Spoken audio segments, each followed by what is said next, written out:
turn the dial. You're now tuned in to this Safety Man Movement Podcast with your host, Terry the Great.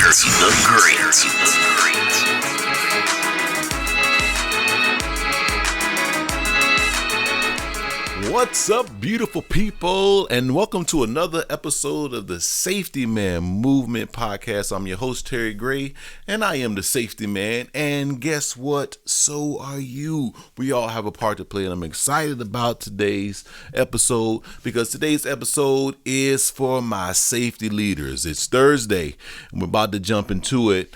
And so let's talk about this real quick because today's podcast episode is talking about teams and teams that are silent.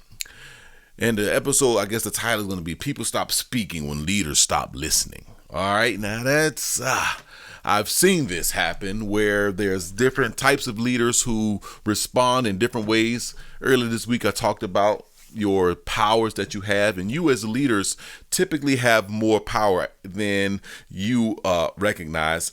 Or sometimes you have power that is given and not necessarily power that is earned, but you are in position to influence on a broader scale and a more immediate, effective scale because your authority gives you that type of influence over people, right?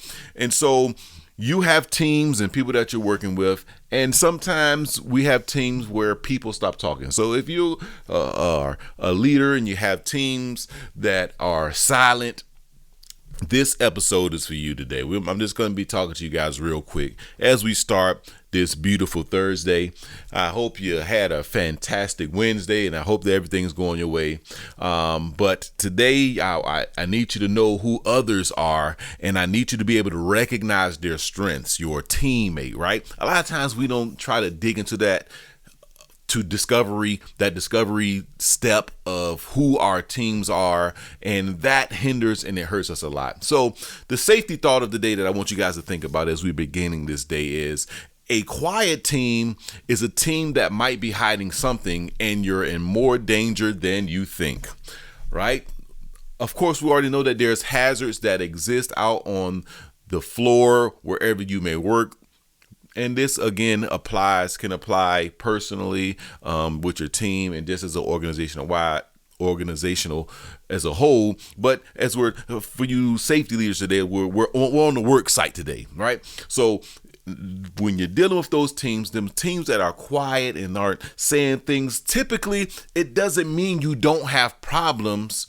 Typically, it means the problem is different than what you're anticipating. You may be listening for clues and things like that and waiting for them to talk to you about different things that they just seem to not be talking about. So you think things are all hunky-dory, but there's a danger that is taking place that you just haven't recognized.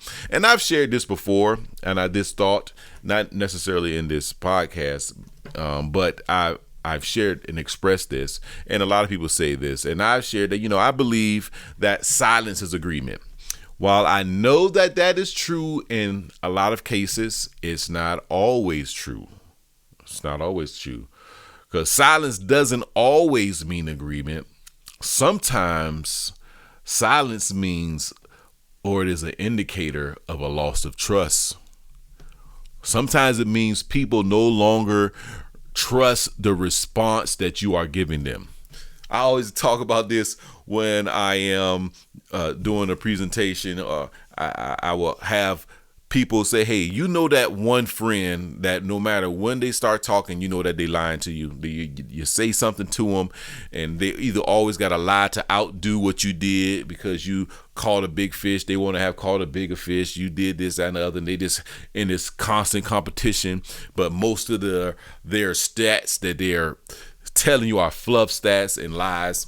You as a safety leader don't want to be in that category, right? So if you have a team that is quiet, a team that doesn't report much or say anything, it's not an indicator always that your work space is safe. It could indicate that they don't feel safe in the space with you as their leader.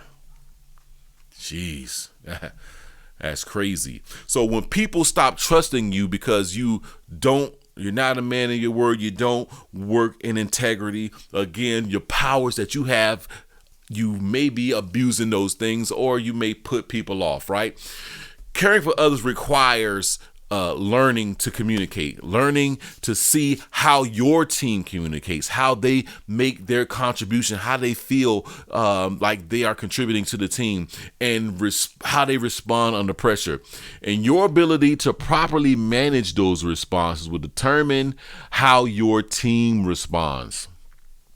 You have to care. You have to listen. When people feel like they're seen and like they're valued, they're more likely to raise some concerns and try to help solve problems than those people who feel like the person that is leading this meeting don't even care. So when you are going into your job today on this beautiful Thursday, now, whoever you are, think about this as well, of yourself in your leadership capacity. I'm specifically talking to safety leaders right now, but all of you are a leader of some degree. So think about this as it pertains to you specifically as you approach this day. And maybe you are listening to this a little bit late and you may have said some things that you wish you could have revisited, that you could have said differently. You can go back and change those things. But if you're always shutting people down, if you think all ideas are dumb ideas, or if you have a specific person that you're always that you think their ideas are irrelevant, you limit your team's potential. You limit your organization's potential to grow. You limit your culture's possibility to expand and to flourish into a culture and an environment where everybody feels like they are in a safe space where they can express themselves openly without judgment, without being shut down, without just being snapped on by the people who are in charge, the people they are supposed to be trusting,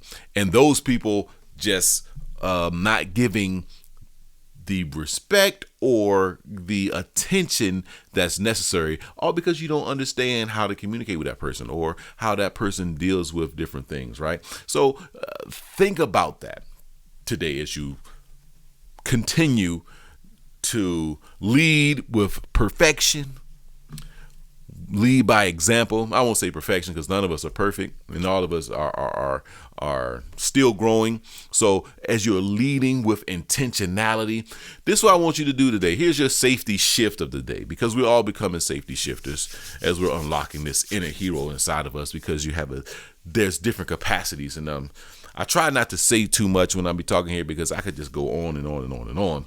But this is what I want your safety shift to be today. I need you to go to your teams, my safety leaders, go to your teams and ask this question. What are you seeing that I might be missing? And when you ask that question to your team, listen without immediately correcting them or defending them or trying to defend your stance. Sometimes you can just listen and hear what people have to say. You don't always have to have the answer. You don't always have to be right. I hate when I have to experience people who respond like they're a police officer trying to control a hazardous situation. And no matter what is going on, no matter what is happening, you have to come out on top. You have to be right. You'll create an issue when there isn't an issue. You have to be willing to communicate with your team to empower them. One of the key things that I share is that you have to be willing to empathize to empower. Empathize to empower. You have to care for people in order to empower those people to be more effective for you and your teams. So go ask that question. Go talk to your teams. Make a difference today. It's almost time. It's almost over. I don't know what time of day it is for you, but it's almost over, right? But take this and apply it think about the people, again, who you care about at home. Ask that same question. What are you seeing that I might be missing with your kids? Say that with your wife, right? We're correcting, creating a safe environment. Again, I'm trying to tell you, safety goes far beyond policies and procedures, but it's protecting purpose and the preservation of our legacies and preservation of the people who we are dealing with on a daily basis. Safety is not just 8 hours in a day. We want to go home the same way we came in, but we want to leave, come back to work the same way that we left, and you have a part to play. So today, here's your call to action that I need you guys to do. I need you to go ahead and share this with another leader. Send this to a leader that you think could make, who is influencing over people, or with the leaders who make it safer for people to speak, or somebody who you think may need to make it safer, or somebody who could send it to another person who could send it to another person. Do those things and follow me and subscribe to the Safety Man Movement podcast. I'm working on getting the Safety Shifter community set up so we can all kind of communicate and talk together. But hey, here we are. As I said, I try not to keep you guys too long. Here we are, Thursday. I hope you guys have a fantastic day as you're going into your day, or if you're listening to it late, that you had a fantastic day. And tomorrow's another day and another opportunity for us to shine bright. And we can all do this together, because the safety man is no longer one individual, but many individuals that are one. Thank you guys for joining us today. And I'll see you guys again for Friday on tomorrow. Thank you. See you later. Peace.